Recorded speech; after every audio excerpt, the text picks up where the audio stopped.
নমস্কার বন্ধুরা, মধুমিতা কিচেনে আপনাদের সবাইকে স্বাগত। আজ আমি বানাবো আলু দিয়ে খাসির মাংসের পাতলা ঝোল। তাহলে চলুন দেখে নেওয়া যাক আজকের এই রেসিপিটি। এখানে আমি কড়াই বসিয়ে দিয়েছি। কড়াইয়ের মধ্যে দিয়ে দিলাম সর্ষের তেল, আর আমি রান্নাটা সর্ষের তেলেই করব। তেলটা গরম হয়ে যাওয়ার পর এবার আলুগুলো ভেজে নেব। এখানে আমি 3টে আলু নিয়েছি। আলুটা অল্প নুন আর হলুদ দিয়ে লাল করে ভেজে নেব।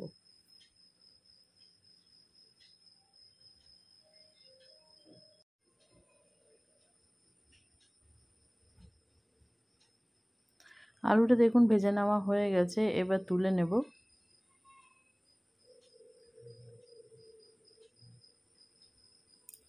আলু ভেজে নেওয়ার পর সেই তেলে এবার আমি পেঁয়াজটা ভেজে নেব। এখানে আমি 4টা পেঁয়াজ কুচি করে নিয়েছি।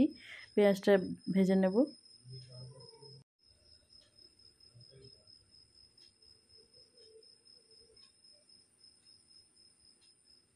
পেঁয়াজটা হালকা ভেজে নেওয়ার পর এবার আমি মাটনটা দিয়ে দেব। আর মাটনটাও আমি পেঁয়াজের সাথে ভেজে নেব। এভাবে একবার করে দেখবেন, এটা অনেকটাই ভালো হয় খেতে।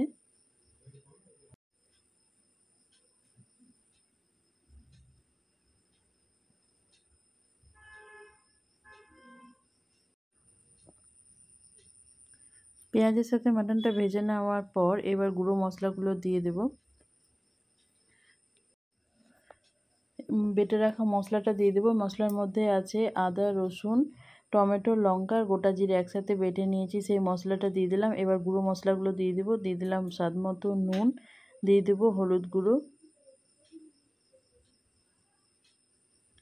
দিয়ে দেবো 1 চামচ ধনে গুঁড়ো। জিরে বাটা দিয়েছি তাই আর গুঁড়ো দেবো না। আর দিয়ে দেবো 1/2 চামচ লঙ্কা গুঁড়ো।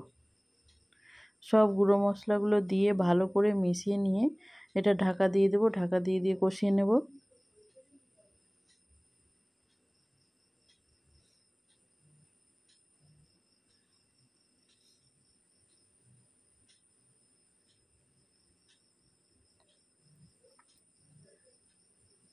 দেখুন মাটনটা অনেকটাই কষিয়ে নেওয়া হয়ে গেছে। এবার ভেজে রাখা আলুটা দিয়ে দেবো। আলুর সাথেও মাটনটাকে কিছুক্ষণ কষিয়ে নেব।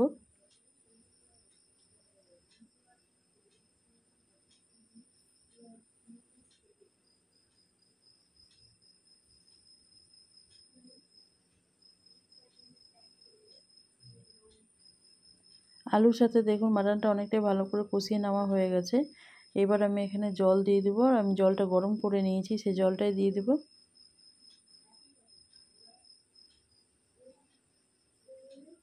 জল দিয়ে ভালো করে মিশিয়ে নিয়ে আবারও এটা 4-5 মিনিটের জন্য ঢাকা দিয়ে দেবো।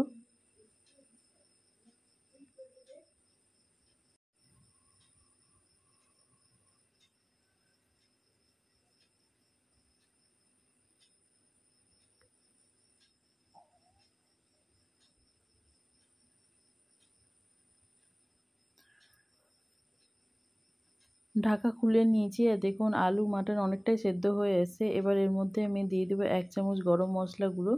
গরম মশলা দিয়ে ভালো করে মিশিয়ে নিয়ে আবারও এটা কিছুক্ষণ ঢাকা দিয়ে দেবো।